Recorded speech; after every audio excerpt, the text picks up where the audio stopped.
yang melampaui segala akal. Kiranya itulah yang memelihara hati dan pikiran saudara-saudara dalam Kristus Yesus Tuhan kita. Amin. Jemaat Tuhan, ini pertama kali kami melayani di gereja HKBP Rumbai. Sebagaimana diwartakan tadi, kami Pendeta Daniel Taruliasi Harahap. Sekarang kami menjabat sebagai Kepala Departemen Marturia di kantor pusat HKBP PA Raja Tarutung. Kebetulan kami diundang oleh Panitia Paskah Pertamina Hulu Rokan untuk nanti sore. Karena itu kami sengaja meminta kepada Amang Pendeta Henry Banuarea supaya pagi kami bisa beribadah bersama di Rumbai ini. Istri saya Marta Boru Siregar, kami dikaruniai 3 orang anak Horas. Khotbah untuk kita pada Minggu Jubilate ini diambil dari Mazmur 100. Ayat pertama sampai kelima. Kami akan bacakan di tengah-tengah kita. Mazmur untuk korban syukur. Bersorak-sorailah bagi Tuhan, hai seluruh bumi. Beribadahlah kepada Tuhan dengan sukacita. Datanglah ke hadapannya dengan sorak-sorai. Ketahuilah bahwa Tuhanlah Allah. Dialah yang menjadikan kita dan punya dialah kita. Umatnya dan kawanan domba gembalaannya. Masuklah melalui pintu gerbangnya dengan nyanyian syukur, ke dalam pelatarannya dengan puji-pujian. Bersyukurlah kepadanya dan pujilah namanya. Sebab Tuhan itu baik, kasih setianya untuk selama-lamanya, dan kesetiaannya tetap untuk turun-temurun. Sampai demikian pembacaan kita. Saudara-saudara, minggu ini dalam liturgi gereja dinamakan Minggu Jubilate. Yang artinya sebagaimana tadi dibacakan di dalam warta, bersorak-soraklah bagi Tuhan, hai seluruh bumi. Persis seperti Mazmur 100 yang tadi kita baca juga. Nah, saudara-saudara, mungkin ini satu kesempatan yang baik bagi kita untuk menyegarkan pemahaman dan penghayatan kita. Bagaimana sebetulnya ibadah itu? Ibadah kepada Tuhan. Secara spesifik, ibadah minggu. Konfesi atau pengakuan iman HKBP. Jadi HKBP punya pengakuan iman 51 dan 1996 mengatakan dalam pasal 13, kita menguduskan hari Minggu sebagai hari permulaan penciptaan langit dan bumi, hari kebangkitan Tuhan Yesus Kristus, dan hari turunnya Roh Kudus. Jadi pengakuan iman HKBP mengatakan ada satu hari dalam satu pekan, satu minggu yang harus dikuduskan, dibuat spesial. Jadi arti kudus itu adalah khusus, spesial, yaitu hari Minggu. Kenapa? Karena itu adalah hari permulaan penciptaan. Itu adalah hari kebangkitan Yesus. Dan itu adalah hari turunnya Roh Kudus. Jadi Roh Kudus turun hari Minggu, hari Ahad. Yesus juga bangkit hari Minggu atau hari Ahad. Dan Tuhan memulai penciptaan langit dan bumi hari Ahad. Nah, dulu orang-orang Yahudi berkumpul hari Sabat, hari Sabtu. Tapi sesudah Yesus bangkit hari Minggu, bapak-bapak gereja dengan berani, dengan sengaja menggeser ibadah orang Kristen dari hari Sabtu menjadi hari Minggu. Karena dianggap kebangkitan Kristus itu sama nilainya dengan penciptaan langit dan bumi yang baru. Saudara-saudara, Di hari Minggu itulah kita beribadah.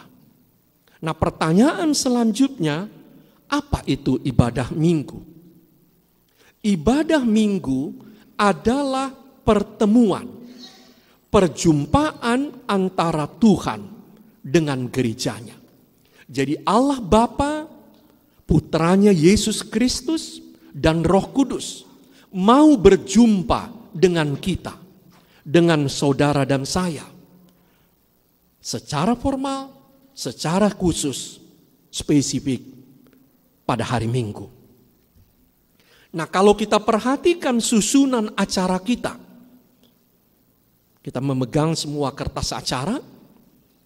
Kalau Amang Inang perhatikan, apa yang kita lakukan hari ini di gereja ini adalah perjumpaan dengan Tuhan. Coba kita perhatikan mulai dari yang nomor 4. Melalui votum dan introitus. Introitus itu adalah firman Tuhan yang pertama membuka ibadah. Tuhan menyapa kita. Kita sambut dengan nyanyian haleluya 3 kali. Kemudian kita menyapa Tuhan melalui paragenda dengan doa pembukaan ibadah atau doa pembukaan pesta. Kemudian kita bernyanyi. Kemudian Tuhan menyapa kita melalui hukumnya. Jadi hukum yang dibacakan itu hari ini dari 1 Timotius 6 ayat 11. Kadang diambil dari 10 hukum. Itu adalah sapaan Tuhan kepada kita. Sesudah hukum dibacakan, kita menjawab Tuhan dengan doa meminta supaya kita dikuatkan melakukan hukum itu. Itu yang kita lihat di nomor 6. Kemudian kita bernyanyi. Setelah hukum dibacakan, kita menjadi sadar akan dosa kita. Karena itu di poin 8, melalui paragenda, kita menyapa Tuhan dengan pengakuan dosa kita. Tuhan menjawab. Pengakuan kita dijawab oleh Tuhan dengan janji pengampunan. Nah, di dalam tradisi gereja HKBP 30 tahun terakhir ini, sesudah pengakuan dosa, di banyak gereja ada yang namanya saat teduh. Juga kita hari ini tadi nyanyi solo. Itu sebetulnya adalah kesempatan mengaku dosa secara pribadi di dalam hati. Karena banyak dosa-dosa kita yang tidak terakomodir dalam pengakuan yang dibacakan secara umum. Kita mengaku di dalam hati kita dosa pribadi kita. Sesudah itu kita bernyanyi dengan sukacita karena kita sudah diampuni Tuhan. Tuhan merespon lagi dengan epistel.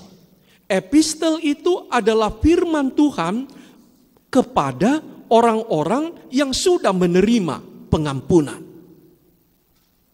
Dan kalau Amang Inang perhatikan di poin 10 itu, sesudah firman Tuhan dibacakan epistel, berkat disampaikan kepada kita. Berbahagialah orang yang mendengar firman Tuhan dan memeliharanya. Itu adalah berkat. Itu adalah salam Tuhan kepada kita. Semua orang yang mendengar firman Tuhan dan memelihara akan berbahagia, akan menerima berkat berlimpah. Kita berespon lagi dengan nyanyian.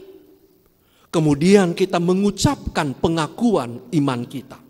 Di gereja HKBP, pengakuan iman rasuli itu kita ucapkan dengan kepala tertunduk, dengan mata tertutup. Di gereja tetangga kita, pengakuan iman itu diucapkan dengan kepala tegak, dengan mata terbuka. Kenapa HKBP mengucapkan pengakuan iman dengan mata tertutup? Dengan kepala tertunduk hari Minggu. Karena kita mengucapkannya di depan Tuhan. Kalau besok kita diminta oleh penguasa dunia, kita diminta oleh kelompok-kelompok radikal, apa pengakuan imanmu? Kita mengucapkan pengakuan iman itu dengan kepala tegak dan mata terbuka. Tapi karena Tuhan, di depan Tuhan kita ucapkan dengan menunduk. Kemudian pertemuan itu berlanjut lagi. Warta itu adalah sapaan sesama jemaat di dalam Tuhan. Dan kemudian masuk ke poin lagi yang ke-15, khotbah. Kalau Amang Inang perhatikan, bila pendeta yang berkhotbah, kami termasuk saya tadi sebelum membaca firman tidak berdoa, tapi menyampaikan berkat. Jadi kita menerima berkat lagi. Apa yang dibacakan oleh pendeta, damai sejahtera Allah yang melampaui segala akal dan pikiran memeliharamu, itu adalah berkat. Mencontoh Tuhan Yesus yang menyampaikan berkat sebelum dia berkhotbah di bukit dalam Matius 5. Sesudah khotbah, pendeta bukan lagi mewakili Tuhan menyampaikan firman, tapi mewakili jemaat menyampaikan doa kepada Tuhan. Dan kemudian kita menyampaikan persembahan, buah iman, buah kasih, buah kehidupan kita. Dan ibadah itu ditutup dengan doa persembahan, nyanyian doa persembahan, doa Bapa kami. Dan Tuhan menjawab dengan berkat 3 kali. Apa yang terjadi?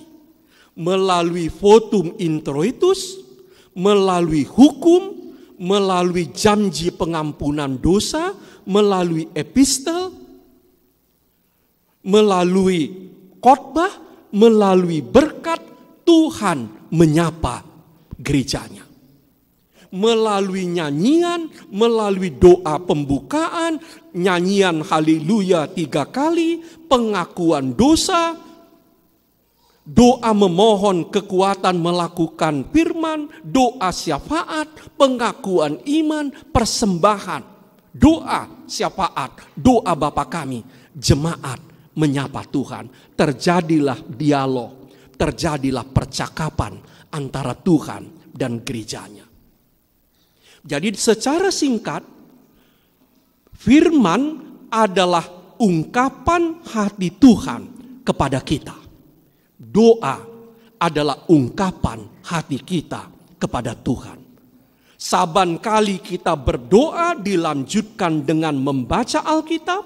Saban kali kita membaca Alkitab dilanjutkan dengan doa, terjadilah interaksi, dialog, percakapan antara kita dengan Tuhan. Terjadilah pertemuan. Nah saudara-saudara, itulah yang terjadi saban minggu. Tetapi yang lain, ibadah minggu itu ditutup dengan amin 3 kali. Sebetulnya ibadah belum selesai. Ibadah minggu amin 3 kali sebetulnya itu mengantar kita kepada ibadah yang sesungguhnya. Di rumah kita masing-masing, dalam tempat kerja, dalam kehidupan kita sehari-hari. Karena itu kita tidak pernah menganggap ketika kita selesai beribadah di gereja, selesai percakapan, pertemuan kita dengan Tuhan. Justru ketika kita pulang dari gereja, kita diantar untuk beribadah di rumah kita masing-masing. Sebab iman Kristen kita mengatakan ibadah dan kehidupan itu menyatu. Apa yang kita nyanyikan, apa yang kita doakan, apa yang kita baca dan dengarkan di rumah Tuhan ini, itulah yang akan kita lakukan dalam hidup kita sehari-hari, Senin sampai Sabtu. Apa yang kita lakukan, apa yang kita pergumulkan, apa yang kita kerjakan dari Senin sampai Sabtu, itulah yang kita bawa pada hari Minggu dalam ibadah di sini. Itulah yang dikatakan Paulus, persembahkanlah tubuhmu kepada Tuhan. Itu adalah ibadahmu yang sejati. Apa artinya? Kalau dikatakan persembahkanlah tubuhmu, persembahkanlah hidupmu. Ketika kita mempersembahkan segalanya kepada Tuhan, pekerjaan kita, hidup rumah tangga kita, studi kita, kita persembahkan kepada Tuhan. Artinya segala hidup kita telah menjadi milik Tuhan dan kita lakukan semata-mata untuk kemuliaan-Nya. Apa yang kita doakan, itulah yang kita kerjakan, dan apa yang kita kerjakan, itulah yang kita doakan. Dengan pemahaman itulah amang-inang kita menghayati Mazmur 100 hari ini. Kalau tidak begitu nanti seolah-olah sesudah selesai ibadah minggu, selesai urusan kita dengan Tuhan. Selesai pertemuan kita dengan Tuhan. Tidak. Akan berlanjut pertemuan kita dengan Tuhan dalam kehidupan yang nyata. Sebab itu ada 3 pesan untuk kita hari ini. Pertama, hiduplah dan beribadahlah dengan gembira. Sang pemazmur tadi mengajak jemaat beribadahlah kepada Tuhan dengan sukacita. Datanglah ke hadapannya dengan sorak-sorai. Apakah dia menyuruh kita bersukacita, bergembira hanya ketika beribadah di gereja atau di persekutuan? Tentu tidak. Kita disuruh bergembira bukan hanya hari ini, bukan hanya saat di gereja, tapi di seluruh ruang kehidupan kita. Sebab itu pesannya, hiduplah, beribadahlah dengan gembira. Kenapa? Karena Allah kita adalah Allah yang gembira dan bahagia. Sekali lagi, Allah kita adalah Allah yang gembira dan bahagia.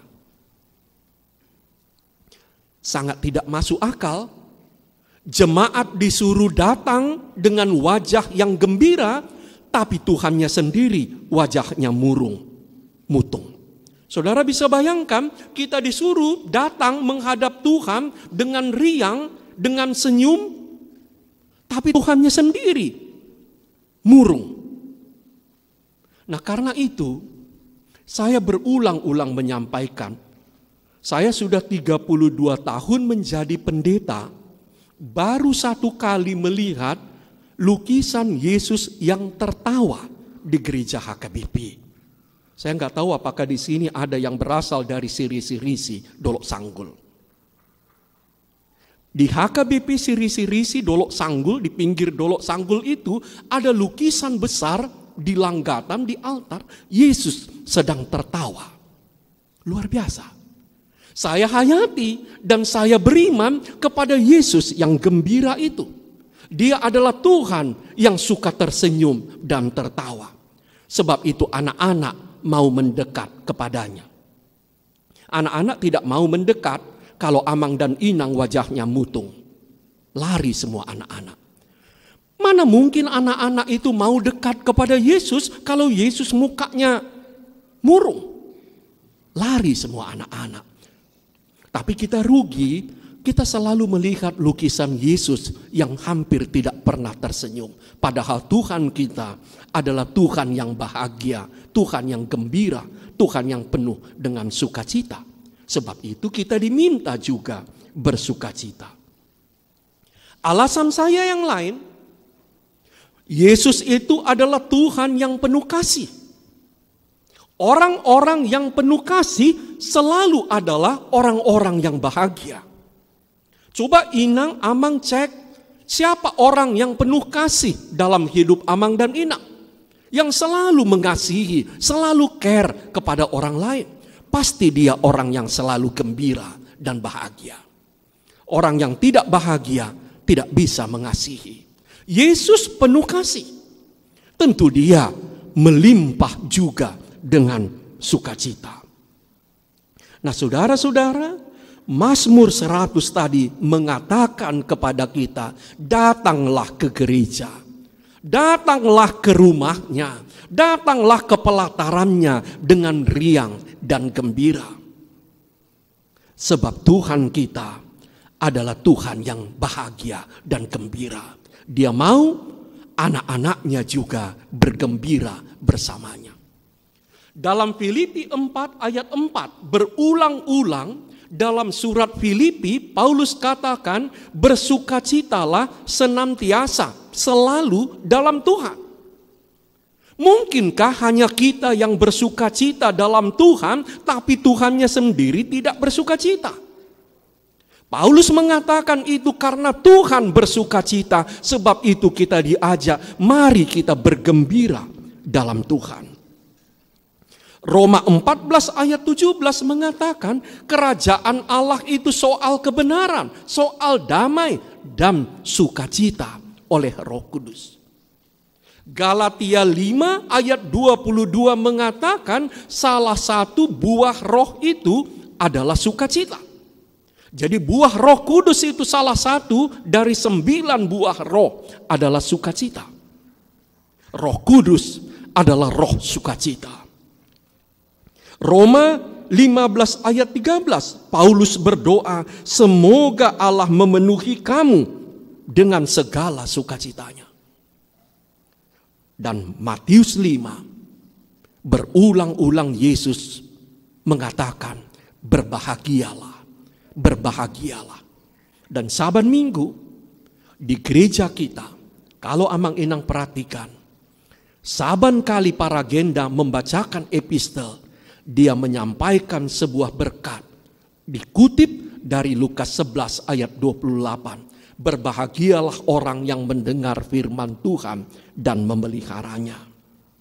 Tapi masalahnya, menurut saya, gereja kita HKBP masih kurang senyuman dan ketawa.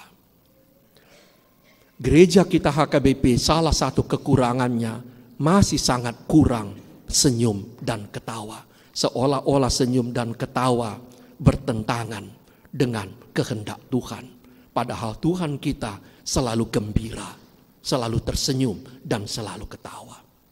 Saudara bisa bayangkan, saudara sudah suntuk di rumah dengan pergumulan ekonomi, suntuk di rumah dengan persoalan rumah tangga, sampai di rumah disambut dengan sintua mukanya masam, sampai di gereja duduk pendetanya marah-marah dari mimbar.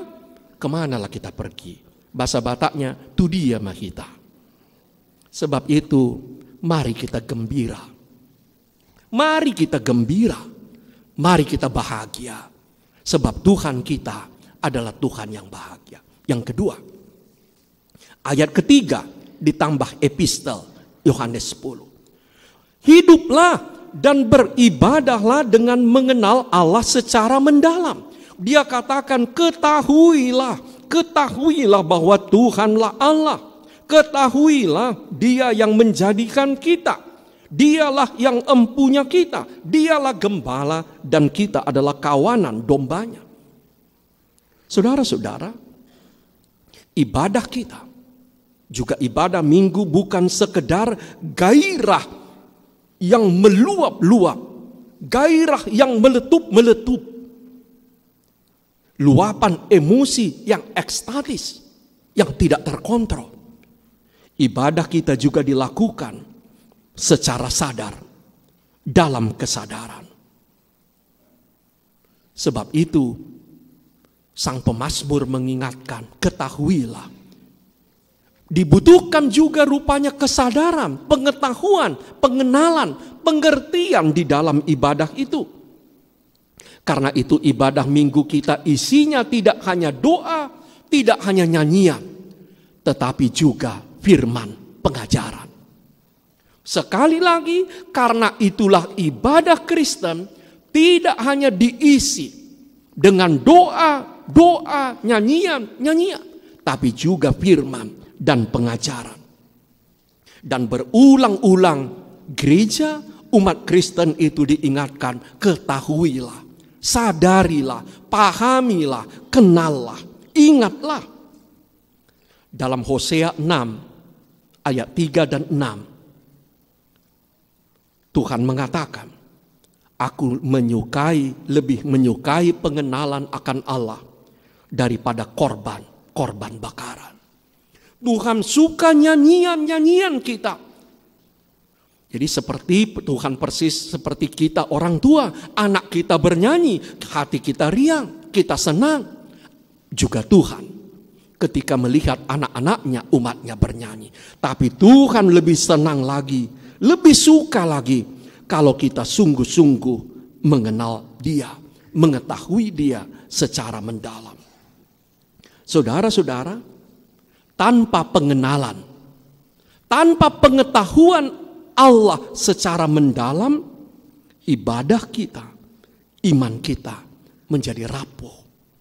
Tanpa pengetahuan, tanpa pengenalan Allah yang mendalam, ibadah kita bisa jatuh hanya kepada pemuasan diri kita belaka. Hari ini saya kembali mengingatkan semua kita warga HKBP. Ada PR, ada pekerjaan rumah kita warga HKBP. Kembali ke Alkitab. Bukan hanya sekedar retorika, bukan hanya sekedar basa-basi, bukan hanya sekedar kata-kata indah kita. Saya pakai kata kita, saudara dan saya. Kita harus kembali ke Alkitab. Saya tidak berani mengadakan survei hari ini mengajak ibu bapak tunjuk tangan. Cukuplah tunjuk tangan di dalam hati. Berapa di antara kita yang hadir di sini, hampir 1.000 orang, 800 orang yang sudah tamat membaca Alkitab. 20 tahun Kristen, 30 tahun Kristen, 40, 50, 60 tahun Kristen. Saya hampir 60. Berapa di antara kita yang tamat membaca Alkitab? Berapa di antara kita yang tamat membaca separuh dari Alkitab, Perjanjian Baru? Saya enggak berani mengajak kita tunjuk tangan. Tapi kita tunjuk tangan dalam hati. Amang inang, tanpa pembacaan Alkitab, kita tidak mungkin mengenal Tuhan. Ataupun kita kenal Tuhan, kita hanya mengenal Dia secara dangkal. Sebab hanya dengan membaca Alkitab secara utuh, secara lengkap, kita betul-betul tahu bahwa Tuhan itu adalah Allah. Dialah pemimpin, Dialah gembala, Dialah yang telah mati, tersalib, dan bangkit kembali, dan akan naik ke sorga, dan akan kembali, sebagaimana pengakuan iman kita. Sebab itu, mari kita hidup dan beribadah dengan mengenal Allah secara mendalam. Yang ketiga dan terakhir, hiduplah dan beribadahlah dengan ucapan syukur dan pujian kepada Allah. Itulah yang kita baca di ayat 4. Masuklah melalui pintu gerbangnya dengan nyanyian syukur, ke dalam pelatarannya dengan puji-pujian. Pada waktu zaman Perjanjian Lama, umat Israel tidak diizinkan masuk ke dalam kemah. Jadi ibadah bait Allah itu terbagi dua. Mereka hanya boleh di pelataran. Mereka tidak boleh masuk. Yang boleh masuk hanya imam. Dan ada lagi satu ruang yang lebih dalam yang namanya ruang Maha Kudus, tempat tabut perjanjian. Yang hanya boleh masuk ke situ adalah imam besar. Dan itu pun hanya 1 kali setahun membawa darah anak domba penebusan dosa. Tapi itu pun mereka diajak bergembira ria masuk hanya di pelataran. Belum masuk ke dalam. Di pelataran mereka masuk dengan nyanyian-nyanyian syukur dan pujian. Kita, Kristus sudah mati.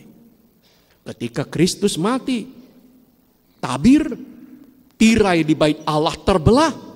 Kita semua boleh masuk ke dalam bait Allah. Sekarang tidak ada lagi batas. Kita semua boleh masuk ke ruang yang Maha Kudus, mendekat kepada Tuhan.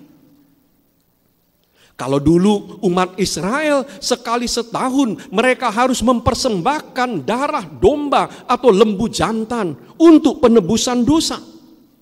Kita sudah dibereskan oleh Kristus. Dia sudah mempersembahkan darahnya untuk kurban penebusan dosa kita. Karena itu satu-satunya yang perlu kita lakukan hanyalah mengucap syukur dan memuji Dia. Saudara-saudara, apa yang saudara katakan? Kalau ada satu orang yang sudah dibayar hutangnya oleh Tuhan, hutang nyawa, sudah ditolong, diselamatkan, harusnya dia mati tenggelam, tapi sudah diangkat. Dia diangkat menjadi anaknya oleh Tuhan. Dia diberkati. Dia dikaruniai dengan segala berkat. Tapi orang itu selalu lupa mengucap syukur dan terima kasih. Apa yang kita katakan tentang orang itu? Saudara-saudara, kalau umat Kristus dahulu, umat perjanjian lama diundang datang dengan ucapan syukur, ucapan terima kasih dan pujian, apalagi saudara dan saya yang telah ditebus oleh Kristus, yang telah diangkat menjadi anak-anak Allah, yang telah menerima Roh Kudus, yang telah menerima sorga. Mazmur 103 ayat 2, pujilah Tuhan hai jiwaku, dan janganlah lupakan segala kebaikannya.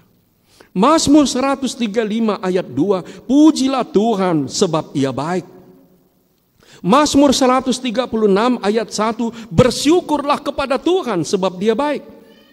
Mazmur yang kita baca tadi memberikan alasan kenapa kita harus beribadah dan juga hidup dengan syukur dan terima kasih.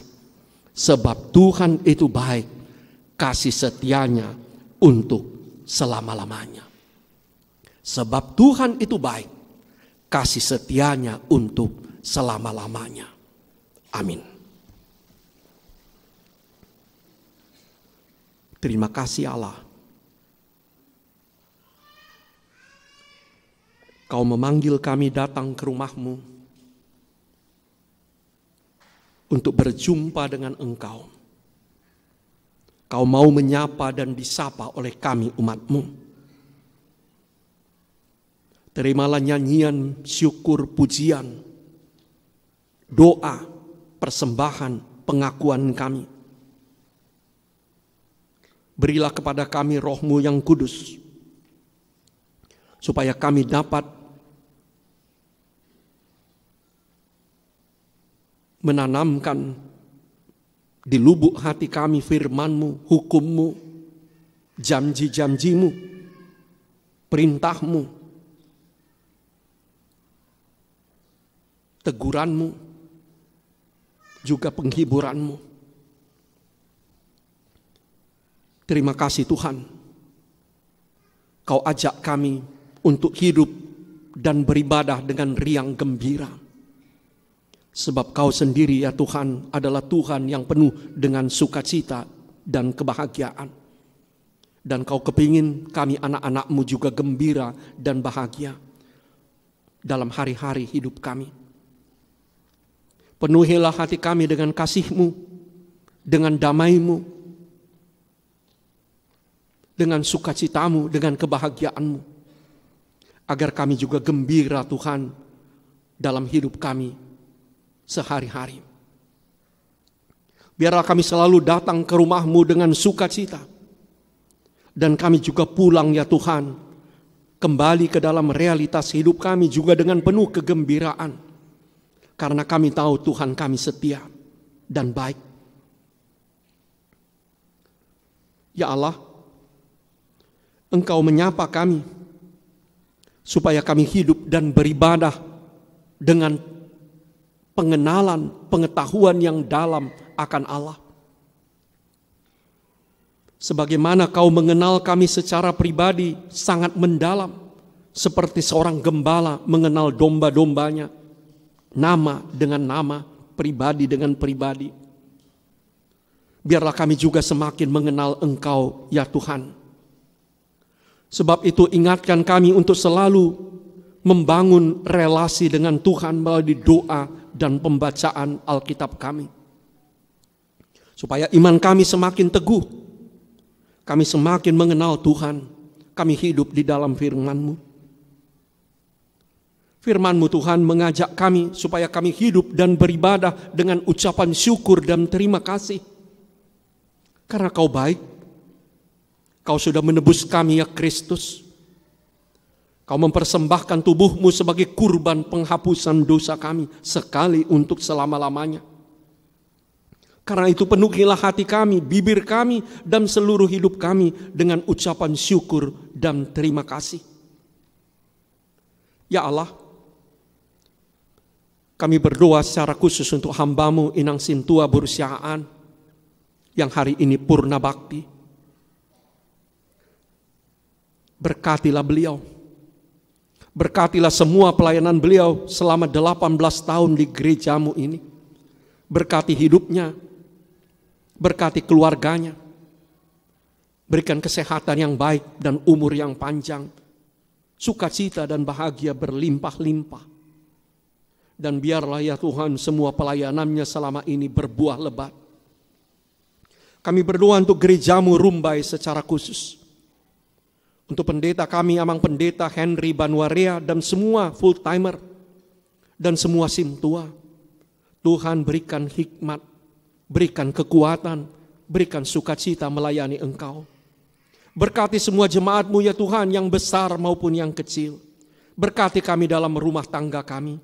Berkati kami dalam profesi, dalam bisnis, dalam dagang, dalam pekerjaan kami sehari-hari. Berkati anak-anak yang Tuhan percayakan pada kami, yang kecil atau sudah menginjak usia remaja. Berkati anak-anak kami yang bersama dengan kami atau tinggal yang jauh karena sekolah atau karena pekerjaannya. Masih banyak mau kami doakan padamu ya Tuhan. Namun semua isi hati kami, semua kerinduan-kerinduan kami, semua rencana kami, dan juga semua pergumulan-pergumulan hidup kami serahkan kepadamu. Dengarkanlah kami hanya dalam nama Kristus. Amin.